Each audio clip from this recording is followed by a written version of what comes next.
일절로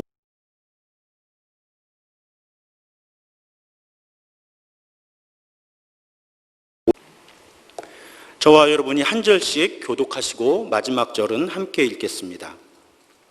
하나님이 노아와 그와 함께 방주에 있는 모든 들짐승과 가축을 기억하사 하나님이 바람을 땅 위에 불게 하심에 물이 줄어들었고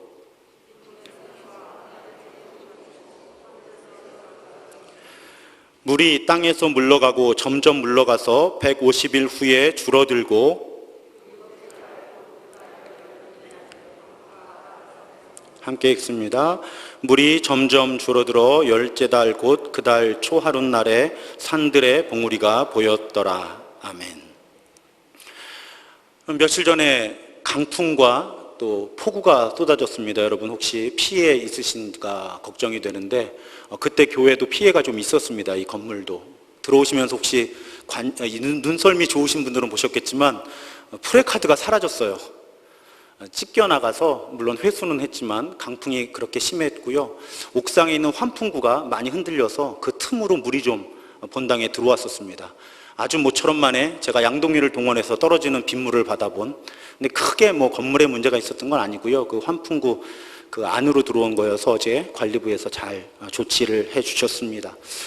그런가 하면 부산에서 폭우 때문에 큰 피해가 났어요. 제가 제일 마음 아픈 건 여러분 기사 보셨죠? 그 지하 차도에 이렇게 차를 몰고 들어갔는데 결국은 빠져나오지 못하고 침수되어서 여러 사람이 목숨을 잃었습니다. 중국은 말할 것도 없죠. 우리나라 인구만큼의 이재민이 지금 발생했고, 더 걱정은 산샤댐이라고 이 지구에서 제일 큰 인공위성에서도 보이는 댐이 과연 무너질 것인가 때문에 온 세계가 촉각을 곤두세우기도 합니다. 이 장마와 홍수의 계절에 우리는 인류가 경험한 최악의 홍수, 노아의 홍수를 살펴보고 있습니다.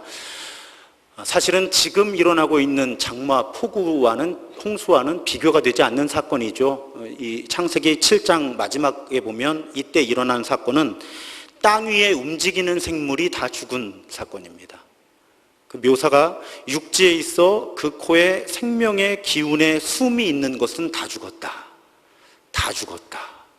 그런 심각한 홍수였습니다. 그런데 성서학자들이 어떤 성경에 특히 66권 가운데 한 책을 분석할 때도 그렇지만 성경에서 어떤 인물이나 어떤 사건을 분석할 때 그 구조를 분석하는 방법이 있어요. 이 노아의 홍수를 그렇게 분석해 놓은 구조를 여러분 주보에 설교 요약에도 넣어드렸고 지금 이제 화면에서도 보실 수가 있습니다. 그렇게 보면 성경에서 어떤 사건이 진행해 나갈 때 어느 지점까지 점점 나빠지는 거예요. 구조가 점점 나빠져서 어떤 절정을 향해 나아갑니다. 우리 화면 좀 보여주실래요? 예.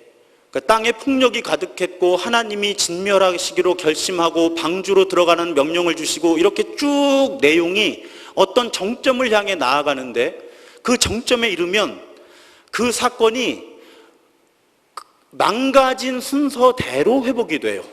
그래서 홍수물이 줄어들고 땅이 마르고 방주로 들어가라는 명령을 받았다면 이번엔 방주를 나가라는 명령을 받고, 그러니까 성경은 상당히 조직적이고 구조적으로 메시지를 전달하는 책이에요.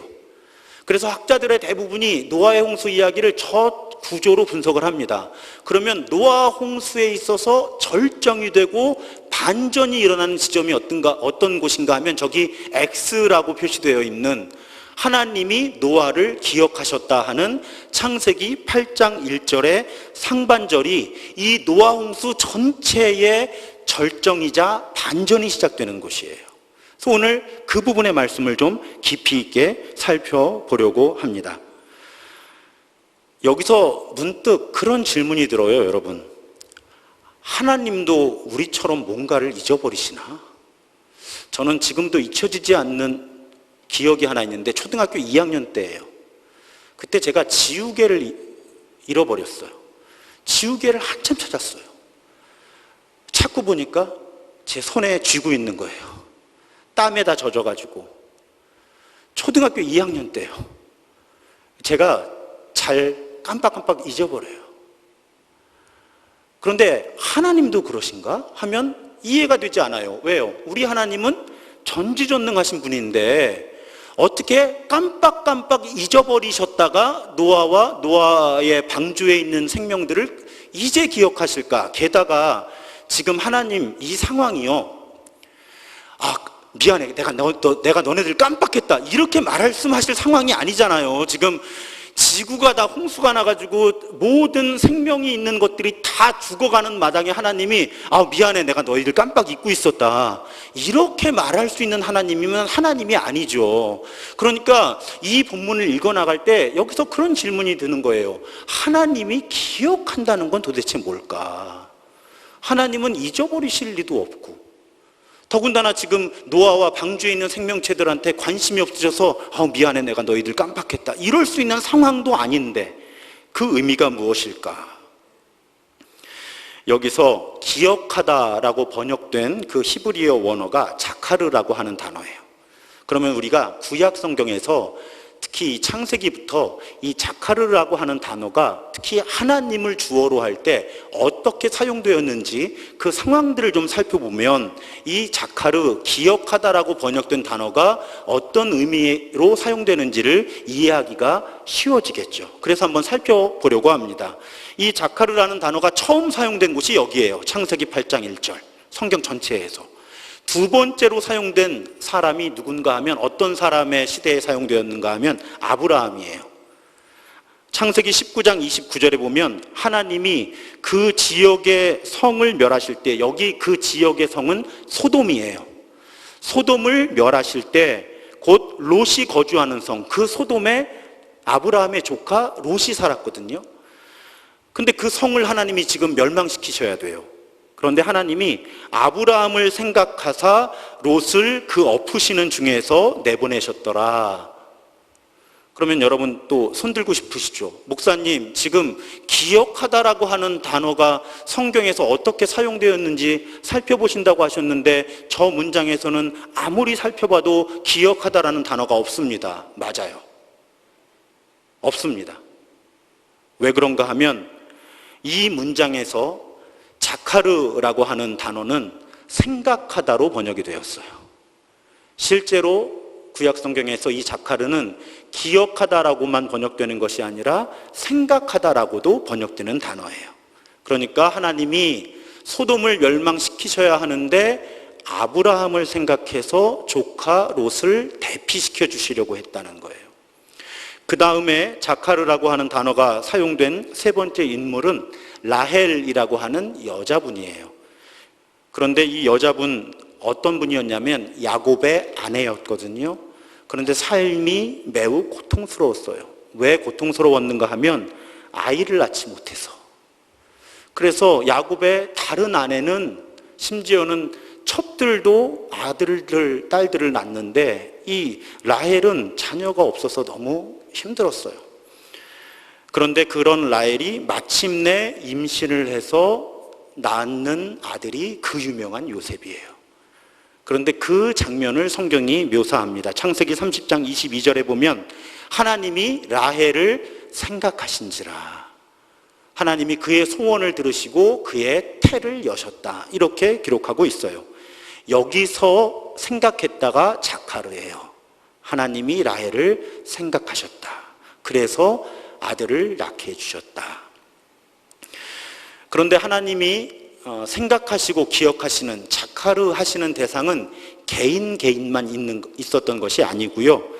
출애굽기에 보면 이스라엘 민족 전체에 대해서도 하나님이 기억하셨다라는 단어가 사용이 됩니다. 출애굽기 2장 24절과 25절에 보면 하나님이 그들의 고통 소리를 들으시고 히브리 민족, 그 히브리 민족의 고통 소리를 들으시고 하나님이 아브라함과 이삭과 야곱에게 세운 그의 언약을 기억하사 하나님이 이스라엘 자손을 돌보셨고 하나님이 그들을 기억하셨더라. 이렇게 기록이 되어 있습니다. 하나님이 애굽에서 이스라엘 백성들을 구원하셨다는 거예요. 그런데 구원하실 때 하나님이 그 백성들의 고통 소리를 들으시고 그 조상들, 족장들과 맺은 언약을 기억하셔서 이들을 구원하셨다 하는 것입니다. 그래서 여러분, 몇 가지 예를 살펴보았는데요. 히브리어 자카르의 의미는 뭘 깜빡 잊어버렸다가 다시 기억해내는 게 아니고요. 하나님이 그 마음에 생각하셨다는 거예요. 이걸 어떻게 우리말로 더 이해하기 쉽게 풀어볼까 하다가 제가 풀어본 거예요. 하나님께서 누군가를 그 사랑 가득한 마음속에 품고 계시는 게 자카르예요. 하나님이 누구를 너무 사랑하셔서 그 사랑 가득한 마음속에 그냥 품고 계셨다 하는 표현이 자카르라고 번역하면 어떨까? 그리고 그냥 사랑하는 마음에 하나님이 품고만 계신 게 아니고요. 얘네들을 내가 어떻게 해주지? 얘네들을 내가 어떻게 이 어려움에서 구해주지? 그렇게 하나님이 고민하셨다는 것이 자카르예요. 어떤 구체적인 행동을 준비하시는 것이 자카르예요. 그렇게 해석을 하면 앞에서 이 자카르라고 하는 단어가 사용되었던 상황들을 더 분명하게 이해할 수 있어요. 자, 소돔 땅이 죄악으로 가득하게 되었어요. 그래서 그 소돔 땅을 심판해달라는 아우성이 하나님께 쌓여가는 거예요. 그래서 하나님이 더 이상 내버려 두실 수가 없어서 그 소돔 땅을 멸망시키시는 거예요. 심판하시는 거예요. 그런데 그 와중에도 하나님은 아브라함을 그 하나님의 사랑 가득한 마음속에 이렇게 품고 계셨던 거예요. 그러니까 이 아브라함이 마음에 걸리세요. 이 아브라함을 위해서. 왜? 이 아브라함은 또 조카 롯을 그 사랑하는 마음에 품고 있었거든요. 그러니까 하나님이 이 아브라함을 너무 사랑하시니까 그냥 이 소돔을 한 번에 멸망시키지를 않으시고 이 마음에 품고 계셨던 아브라함 때문에 조카 롯을 구출해 주기 위한 행동들을 아브라함이 실천에 옮기셨다는 거예요. 라헬도 마찬가지예요. 아이를 낳지 못해 고통받던 여인, 하나님이 망각하고 계셨던 게 아니에요. 방치하고 계셨던 게 아니에요. 그 사랑하는 마음에 품고 계셨어요. 그러다가 하나님 보시기에 가장 좋은 때에 하나님이 아들을 주셨는데 그 아들이 이스라엘 민족을 구원하는 역사에 아주 중요한 역할을 감당하는 요셉이었다는 것이죠. 자, 애굽에서 이스라엘 백성들이 노예가 되어서 히브리 민족들이 고통을 받았어요. 살려달라고 하나님께 호소했던 거예요. 그럴 때 우리 하나님 그냥 그들을 방치하셨던 게 아니고요. 계속 기억하시고 생각하시고 그 사랑하는 마음에 품고 계셨던 거예요. 그러다가 때가 이름에 모세를 세우셔서 출애굽을 통해 그들을 압제해서 구속해 내신 것이죠. 그러니까 노아, 아브라함, 라헬, 애굽에서의 이스라엘 민족, 하나님은 그 민족의 고통과 아픔을 마음에 품고 계셨던 자카르의 하나님이신 거예요. 그 하나님이 바로 우리 하나님이에요. 그 하나님은 우리의 혼란과 고통, 슬픔을 외면하는 분이 아니시고요. 잊어버리는 분도 아니신 거예요.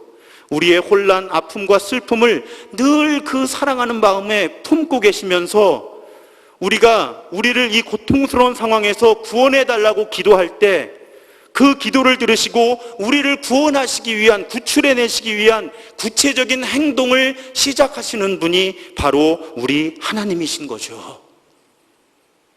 그러면 그 하나님은 노아의 방주를 구원하시기 위해서 어떤 행동을 하셨을까? 오늘 8장 1절에 하반절에 보면 하나님이 바람을 땅 위에 불게 하심에 물이 줄어들었다, 이렇게 기록이 되어 있었어요. 하나님이 바람을 땅 위에 불게 하심에 물이 줄어들었다. 자, 그런데 여기에요, 제가 성경은 문학적으로 아주 높은 수준의 상징을 갖고 있다고 말씀을 드리잖아요. 여기서 바람이라고 번역된 히브리어 단어가 루아흐라고 하는 단어예요. 그런데 이 루아흐라는 단어는 처음 사용된 곳이 창세기 1장 2절이에요. 창세기 1장 2절에 보면 땅이 혼돈하고 공허하며 흑암이 깊음 위에 있고 하나님의 영은 수면 위에 운행하셨다, 이렇게 기록이 되어 있어요. 그럼 또 손들고 싶으시죠? 목사님, 바람이라는 단어를 찾아보신다고 처음 사용된 것이 창세기 1장 2절이라고 하셨는데 아무리 봐도 거기에는 바람이라는 단어가 없는데요. 여기서 하나님의 영이라고 번역된 단어가 바로 루아흐예요. 그러니까 루아흐라고 하는 단어는 바람이라고도 번역이 되고 영이라고도 번역이 되는 거예요. 그래서 성경 기자는 이 다양한 의미를 가진 같은 단어를 통해서 아주 중요한 신학적인 메시지를 여기 심어 놓은 거예요. 무슨 의미인가 하면 여러분, 하나님이 이 세상을 창조하시기 전에 이 세상은 형체가 없는 곳이었잖아요. 혼돈이 되었고 비어있던 곳이라고 되어 있었어요.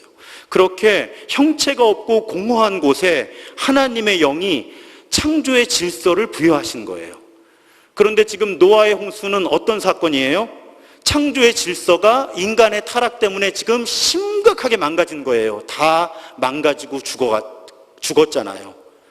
그런데 하나님이 노아와 그 가족들, 또 그 배에 있는 생명들을, 또 이 생태계를 기억하시고 하나님의 바람을 불게 하셔서 물을 마르게 하시고 그들을 구원해내신 거예요. 그러니까 루아흐라고 하는 단어를 볼 때 무질서하고 혼돈하던 세상에 하나님의 루아흐가 불어서 창조의 질서가 만들어졌는데, 그 창조의 질서가 인간의 죄와 타락 때문에 망가지고 노아의 홍수로 훼손되었을 때 하나님이 다시 루아흐를 불게 하셔가지고 그곳에 다시 하나님의 창조 질서를 회복하셨다는 거예요.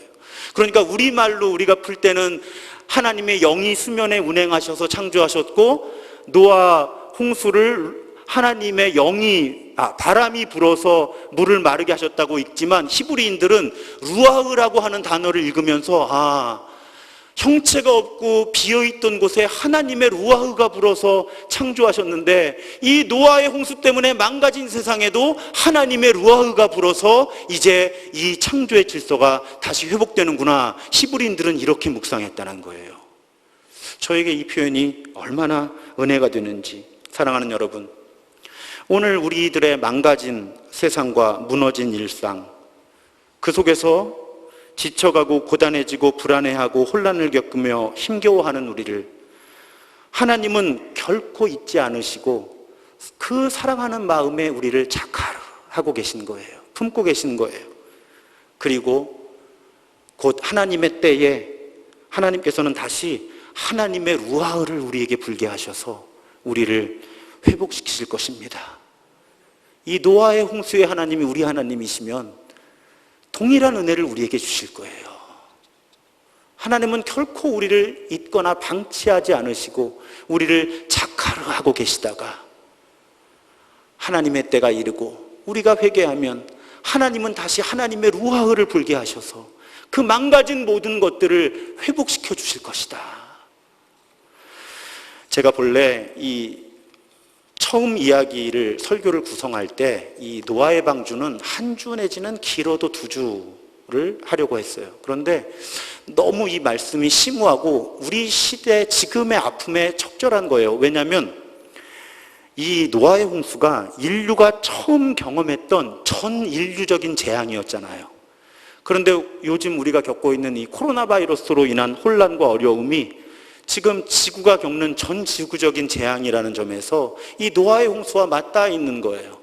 그래서 이 노아의 홍수에서 일어났던 일들을 깊이 있게 묵상을 하면 코로나 시대에 우리가 어떻게 대처해야 되는지에 대한 큰 그림을 우리가 그릴 수 있다는 것이죠. 그래서 오늘까지 3주 동안 이 홍수 이야기를 살펴보는 거예요. 그럴 때 노아의 홍수를 촉발한 것이 무엇일까? 여러분, 노아의 홍수를 촉발한 것은 하나님의 진노 이전의 인간의 타락이에요. 이걸 우리가 분명히 인정해야 돼요. 지난주에도 잠깐 말씀드렸지만 여러분 집중해서 잘 들어주세요. 하나님이 소돔과 고모라를 멸망시킬 때도 마찬가지고요. 하나님이 인류 한 민족이라든지 여러 민족 혹은 이 세상 전체에 영향을 미치는 어떤 심판을 하나님이 하실 때 제가 읽어내는 성경에는 공통점이 있어요. 그거는 하나님이 인간의 죄와 타락 때문에 마음이 상하시고 기분이 나쁘시고 사람들이 미우셔서 재앙을 내리시지 않더라는 거예요. 하나님이 세상을 심판하실 때는 어떨 때 심판하시는가 하면 인간의 죄와 타락 때문에요, 우리가 살아가는 세상 속에 하나님 살려주세요 하고 소리 지르는 사람들이 많을 때예요. 왜요? 이 세상이 죄와 타락으로 가득하면 결국 가진 사람이 가지지 못한 사람을 괴롭히게 돼요. 그게 제가 횡포, 악행, 우리 노아의 홍수가 일어날 때 이 세상에 대해서 하나님이, 성경이 그런 단어로 묘사하고 있잖아요. 그러니까 하나님이 이 인류의 역사 가운데, 이 생태계 가운데 개입하셔서 뭔가 큰 심판을 일으키실 때는 살려달라고 하는 사람들 혹은 생명체들의 아우성이 있었을 때예요. 그 아우성이 하나님이 감당하실 수 없는 수준에 이르면 하나님이 소돔과 고모라를 멸망시키셨고요, 홍수로 개입하시는 거예요. 그것이 성경에 나타나는 하나님의 심판 때문에 어떤 자연재해나 큰 재난이 일어날 때 패턴이에요. 자, 과연 코로나19 바이러스가 인류에 대한 하나님의 심판일까? 우리는 성급하게 그 결론으로 다가가면 안 돼요. 하지만 만약에 이 코로나19가 인류의 죄와 타락에 대한 하나님의 심판이라면 우리가 먼저 관심 갖고 깨달아야 할 것은 무엇인가? 지금 우리 사는 세상은 공평하지 않다는 거예요. 하나님께서 기대하시는 정의와 사랑이 무너져 있다는 거예요. 그래서 우리가 살아가는 이 세상에는 하나님 살려주세요, 아무도 우리를 도와주질 않아요 하고 아파하고 고통받고 하나님께 호소하는 사람이 많다는 뜻이에요. 여러분, 성경 우리가 통독하면서 얼마나 그런 아우성이 많았어요. 하나님 아무도 도와주는 사람이 없어요. 왜? 성경에서 정의롭지 않은 세상에서는 항상 지도자들이 타락을 해요. 가진 사람들이 타락을 해요. 그래서 자신들의 이익을 추구하는 통치를 하면서 사회적인 약자들을 계속 만들어내요. 그래서 시편, 잠언 지나면서 끊임없이 하나님의 공의로움을 구하는 기도들이, 탄원들이 있는 거예요. 그 탄원들이 차고 넘치면 하나님이 개입하셔서, 조금 심한 말이지만 성경의 언어를 그대로 빌리면 하나님이 갚아주시는 거예요. 억울함을. 성경 속의 많은 큰 재앙들은 그렇게 일어납니다. 그래서 이 코로나 바이러스가 하나님의 심판이냐 아니냐를 논하기 이전에 우리는 만약에 그런 가능성을 염두에 둔다면 우리 사는 세상이 정말 하나님께서 하실 때 그 창조 질서를, 그 창조 질서에 따른 정의와 사랑, 그 공의로움과 그 사랑을 이루어가는, 실천해내는 그런 세상 속에 살고 있는가를 반드시 살펴보고 회개해야 한다는 것입니다. 그런데 회개만으로 부족해요. 여러분, 노아의 홍수가 해결이 되는 것은 사람들이 회개하고 대책을 세워서가 아니고요, 하나님께서 기억해 주시고 루아흐를 주셨을 때 회복이 되는 거예요. 그래서 어떤 코로나와 인류의 위기 가운데 우리가 방향을 돌이켜서 하나님께서 우리를 창조하실 때 그 삶을, 그 세상을 회복하기 위해 애를 써야죠. 당연히 그래야 돼요. 하지만 우리는 그럴 때 분명히 인정해야 합니다. 우리가 최선을 다한다고 이 세상은 회복되는 것이 아니에요. 그래서 우리는 회복시키시는 하나님의 은총을 구해야 합니다. 하나님이 자카르 품어주시고요, 루아흐, 바람을, 영을 불게 해주셔야 세상이 회복되는 거예요. 그래서 우리는 이 어려움 속에서 무엇보다도 여러분, 기도해야 합니다. 하나님의 은혜를 구해야 해요. 우리를 기억해달라고, 생각해달라고, 자카르 해달라고. 그 사랑 가득한 하나님의 마음에 우리를 품어주시고 우리에게 루아흐, 하나님의 영을 허락하셔서 우리를 회복해달라고, 회복시켜달라고 우리는 그렇게 기도해야만 하는 것입니다. 시편이 150편이잖아요. 제가 그 중에 시편 8편을 참 좋아해요. 시편 8편을 보면 저는 이런 상상을 합니다. 여러분, 요즘의 도시에서는 불가능한데요, 두 가지 조건을 만족해야 돼요. 이 대기 오염이 없어야 되고요, 도시 불빛이 없어야 돼요. 그런 곳에 가면, 광야에 가면 하늘에 별이 보이는데, 저는 제가 중학교 1학년 때로 기억하는데 강화 만이산 중턱에서 밤에 하늘에 은하수하고 그 막 별들이 쏟아져 내릴 것 같은 그 광경을 잊을 수가 없어요, 평생. 근데 시편 8편의 기자가 그 고대 시대에는 얼마나 하늘에 별이 많고 아름다웠겠어요. 그 하늘의 별과 아름다움을 보면서 하나님을 찬양했던 거예요. 여호와 우리 주여, 주의 이름이 온 땅에 어찌 그리 아름다운지요, 주의 영광이 하늘을 덮었습니다. 이렇게 찬양한 거예요. 그러면서 이 시인이 감탄을 해요. 사람 중에서 아티스트, 아주 능력 있고 재능 있는 그런 예술가가 손가락으로 한 뜸 한 뜸 조각해 놓아도 이렇게 아름답게 자연을 창조할 수 없었을 텐데, 하나님의 솜씨와 주권이 정말 대단하다, 그렇게 감탄을 하는 거예요. 그러다가 어느 순간에 이 시편 8편의 기자는 갑자기 마음 한 곳에 치밀어 오르는 감격을 느껴요. 이렇게 아름다운 세상을 만드시고 이 아름다운 세상을 다스리시는 하나님이 나 같은 사람도 생각해 주시는구나, 나 같은 사람도 돌봐주시는구나. 그래서 제가 시편 8편에서 제일 좋아하는 구절은 4절이에요. 사람이 무엇이기에 주께서 그를 생각하시며 인자가 무엇이기에 주께서 그를 돌보시나이까. 자기를 지칭하는 말이에요, 다. 그런데 저기서 이미 눈치채셨죠? 사람이 무엇이기에 주께서 그를 생각하시며에 저 생각하다가 자카르예요. 온 우주를 이렇게 기가 막히게 창조하시고 다스리시는 그 크신 하나님이 나 같은 보잘것없는 인간도 자카르해 주시는구나, 그리고 돌봐주시는구나. 시편 기자가 감격 속에 노래를 합니다. 그래서 사실은 저 어렸을 때 이 찬양을 많이 불렀어요. 노래는 못하지만 불러볼게요. 사람이 무엇이건대 주께서 저를 생각하시며 인자가 무엇이건대 저를 권고하시나이까.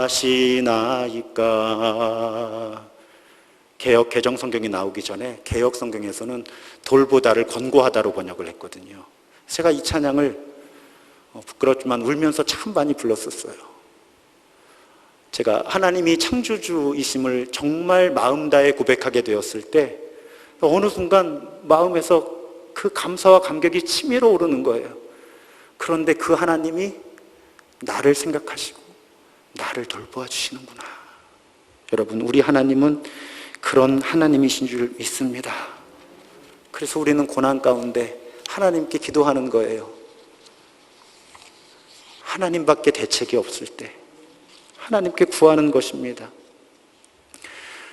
미국의 영성가 가운데 브레넌 매닝이라는 분이 계셔요. 제가 오늘 설교를 준비하면서 저도 이분을 알게 되었어요.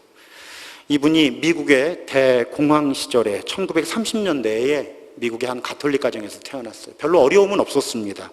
잘 성장을 해서 해병대에 입대를 했고요. 한국전쟁에도 참전했다는 기록이 있어요. 이분의 삶을 보니까. 후에는 이분이 종교에 심취를 합니다. 영적인 진리에 심취를 해서 가톨릭의 프란체스코 수도회의 수사의 길에 접어들고요. 어떤 사역을 주로 하는가 하면 그 빈민들을 돌보는 그런 사역을 펼쳐요. 근데 이분이 개신교와 가톨릭을 넘나들면서 영성가로 또 그런 실천을 하는 분으로 그렇게 활동가로 알려집니다. 캠퍼스 사역을 1970년대에는 아주 성공적으로 수행하기도 해요. 그러다가 이분의 삶이 도저히 회복이 불가능해 보이는 나락으로 떨어지는데 무엇 때문에 그렇게 되었는가 하면 알코올 중독에 빠져요. 해결되지 않는 알코올 중독. 정말 바닥으로 떨어지는 경험을 하고 삶을 포기할 수밖에 없는 지경에 이르게 됩니다. 그런데 결과적으로 이분이 그 고통에서 치유와 회복을 경험하는 거예요. 그리고 그 회복의 과정 가운데 이분이 발견한 또 고백한 진리는 하나님의 은혜가 나를 살렸다는 거예요. 그러면서 이분이 용어 하나를 만들어내는데 불황아 복음이라고 하는 개념을 만들어요. 불황아라는 말도 잘 안 쓰고요. 저 영어 단어는 저도 평생 처음 봤습니다. 미국에서 6년을 살았는데. 자, 불황아, 국어사전에 이렇게 되어 있어요. 부모나 보호자의 곁을 떠나 일정하게 사는 곳과 하는 일 없이 떠돌아다니는 아이를 지칭하는 말이 불황아예요. 근데 이분이 왜 불황아 복음이라는 말을 사용하게 되었는가 하면, 자신이 알코올 중독 때문에 인생의 바닥까지 떨어지고 회복의 가능성이 없어 보였을 때 예수님을 새롭게 만나게 된 거예요. 근데 그 예수님을 가만히 보니까 예수님이 어떤 분이셨는가 하면, 성매매 여성, 세리, 거지, 사마리아인, 당시의 유대인들은, 정통주의자 유대인들은 사람 취급도 안 하는 사람들과 친구가 되어주셨더라는 거예요. 그런데 예수님이 어떤 사람들을 이렇게 좀 멀리 하셨는가를 보니까 자기의라 그러죠. 스스로 의롭다 생각하는 사람들과 예수님은 거리를 두셨더라는 거예요. 그래서 이분이 고백하게 된 거예요. 불황아 복음. 어떤 사람이 예수님의 은혜를 경험할 수 있는가? 기도 많이 하는 사람, 예배 열심히 드리는 사람, 헌금 열심히 하는 사람, 이런 종교적인 실천들이 중요하기는 하지만 결국 예수 그리스도를 만나고 예수 그리스도의 값없이 주시는 은혜를 경험해서 회복과 치유를 경험하는 사람들은 스스로를 불황아와 같이 여기는 사람들이더라. 하나님 앞에서 저는 가능성이 없는 사람입니다. 예수 그리스도의 은혜만이 나를 살립니다. 스스로를 예수 앞에서 불황아와 같은 존재로 여기면서 은혜 아니면 살아갈 수 없다고 고백하는 사람들이 예수 그리스도의 치유와 회복시키시는 은혜를 경험하더라. 이분이 자신의 삶을 통해 그렇게 간증하고 불황아 복음이라는 제목의 책도 썼고요. 이분이 우리에게 경고하는 겁니다. 하나님 앞에서 자기 의를 내세우려고 하지 말아라. 하나님 앞에서 끊임없이 스스로를 불황아와 같은 존재로 여기며 낮춰라. 은혜 아니면 살아갈 수 없다고 고백해라. 그렇게 하나님 앞에 자신을 낮추고 기도하는 사람들을 하나님은 결코 버리지 않으신다. 잊지 않으신다. 그래서 이분이 회고록을 쓰셨는데 제가 읽어보려고 사왔어요. 제목이 모든 것이 은혜다. All is grace. 모든 것이 은혜다. 사랑하는 여러분, 지금 인생의 광야, 혹시 인생의 노아의 홍수와 같은 그런 절망을 경험하고 계시지는 않습니까? 앞으로 어떻게 살아야 할지 대책이 세워지지 않아서 혼란스럽지는 않으세요? 그렇다면 저는 오늘 이 불황아 복음으로 여러분을 초청합니다. 자존심 상해요. 여러분, 그래도요, 자존심 상하셔도요, 나는 내 인생, 나라는 존재, 나의 구원을 다른 분께 빚지고 있음을 솔직하게 인정하시기 바랍니다. 그냥 자존심 버리고요, 내 인생, 나라는 존재, 나의 구원은 다른 분께 빚지고 있다. 그분이 내게 은혜를 주셔야 내가 산다. 그렇게 솔직히 인정해야 합니다. 우리 주님께 나를, 우리 가정을, 우리 교회를 불쌍히 여겨달라고 기도해야 합니다. 그것이 우리의 가장 중요한 대책이어야 합니다. 여러분, 잘 들으세요. 우리가 기도하지 않을 때 우리는 두 가지를 선포하고 있는 겁니다. 그 두 가지가 무엇인가? 우리가 기도하고 있지 않다면, 내가 기도하고 있지 않다면 나는 그만큼 하나님을 신뢰하고 있지 않은 거예요. 하나님 잘 믿고 있지 않은 겁니다. 두 번째, 우리가 기도하고 있지 않다면요, 우리는 지금 아직은 그렇게 절박하지 않은 겁니다. 제가 언젠가 그런 말씀 드렸죠. 미국에 이민 목회하러 갔는데 너무 고통스러운 일들이 저를 찾아왔어요. 우리 아이가 이 목 아래부터 발목까지 온몸에 아토피가 번지는데 어떻게 할 방법이 없어요. 제가 이 미국에 들어가자마자여서 보험도 없어서 병원도 못 데려가요. 병원에 데려간들 이렇게 온몸에 아토피가 퍼져 있는 상황을 쉽게 고칠 수 없다는 걸 저도 잘 알아요. 여러 고통이 저를 찾아오는데 방법이 없더라고요. 새벽에 기도하러 가잖아요. 그럼 제가 담임 목사님보다 먼저 가서 부목사니까 불도 켜놓고 문도 열어놓고 냉난방도 조절하고 하고 담임 목사님이 오시길 기다려요. 기도하려고 의자에 앉으면요, 의자에 앉는 게 사치더라고요. 저도 모르게 바닥에 무릎을 꿇게 돼요. 카피트니까요, 미국은. 무릎을 꿇고 기도하는데요, 무릎을 꿇는 것도 사치더라고요. 그래서 바닥에 그냥 이렇게 엎어져서 많이 울었어요. 그러다 이제 밖에서 찻소리가 나면 아무 일도 없다는 듯이 일어나서 이제 앉아서 예배드리고. 절박하니까요, 의자에 앉는 것도 사치고 무릎 꿇는 것도 사치고 그냥 바닥에 엎어져서 하나님 도와달라고 울게 되더라고요. 사랑하는 여러분, 하나님을 신뢰하신다면, 그리고 지금 절박하시다면요, 우리 기도해야 되는 거예요. 하나님 은혜밖에 없습니다. 나를 구해주세요. 건져주세요. 그러면 자카르의 하나님이 하나님의 루아흐를 불게 하셔서 우리를 다시 살리실 겁니다. 에스겔 골짜기의 마른 뼈들이 하나님의 루아흐가 부니까 하나님의 군대가 되잖아요.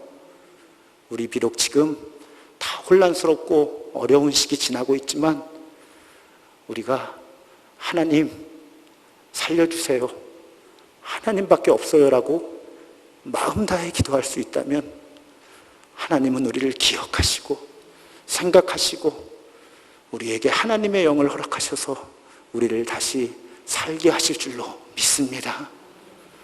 그 하나님의 은혜를 신뢰하며 여러분 그냥 아침에 일어나시면 무릎 꿇으세요. 하나님 살려주세요. 오늘 하루 잘 살게 해주세요.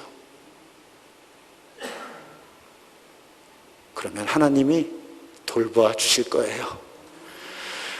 은혜 아니면 살아갈 수 없습니다. 우리 찬양하겠습니다.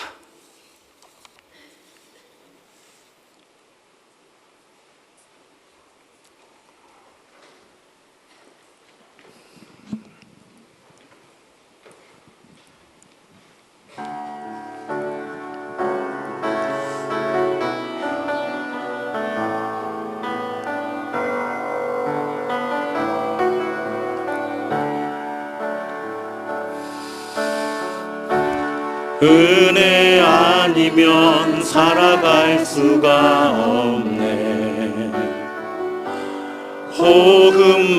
호흡마저도 다 주의 것이니 세상 평안과 위로 내게 없어도 예수, 오직 예수뿐이네.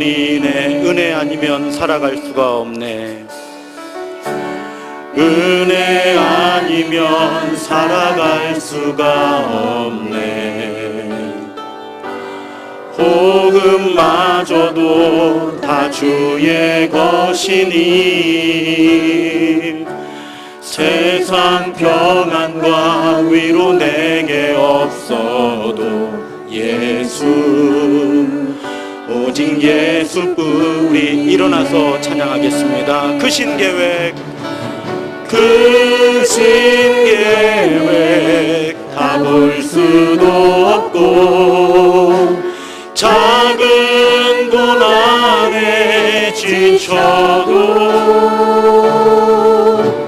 주께 묻기 나의 모든 삶 버티고 견디게 하시네. 그 신계획 다 볼 수도 없고 그 신계획 다 볼 수도 없고 작은 고난에 지쳐도 주께 묻기 나의 모든 삶 버티고 견디게 하시네. 그 신계획 다 볼 수도 없고 그 신계획 다 볼 수도 없고 작은 고난에 지쳐도 주께 묻긴 나의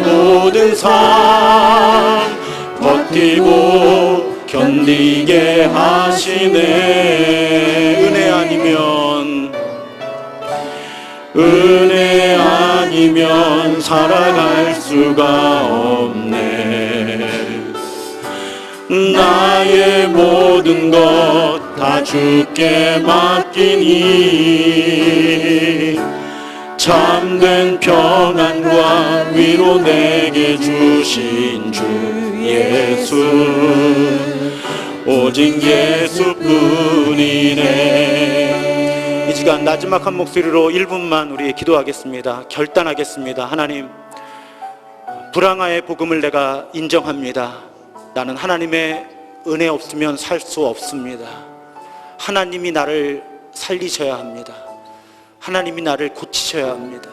하나님이 우리 가정을 회복시키셔야 합니다. 하나님이 우리 교회를 도우셔야 합니다. 하나님의 은혜만 구하겠습니다.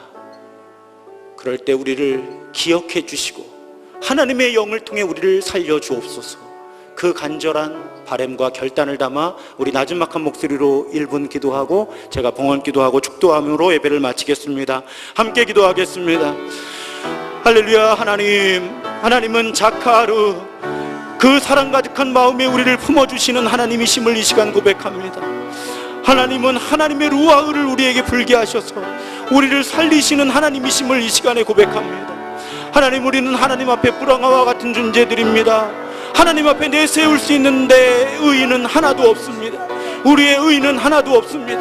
우리는 하나님 앞에 무릎 꿇습니다. 기도하는 무릎을 꿇습니다. 하나님, 은혜를 내려 주옵소서. 우리를 살게 하여 주옵소서. 하나님, 대책이 없습니다. 우리에게 필요한 대책을 허락하여 주옵소서. 그럴 때 은혜로 살아가는 사람들만 누릴 수 있는 아버지 하나님, 그 참된 평안을, 회복을 우리에게 허락하여 주옵소서. 주님 붙들어 주옵소서. 주님 은혜를 구할 때 우리를 그 사랑 가득한 마음의 자카로 품어주시고 하나님, 우리에게 하나님의 루아흐를 허락하셔서 살게 하여 주시옵소서. 주님, 하나님 감사합니다. 오늘도 말씀으로 우리를 위로하시니 감사합니다.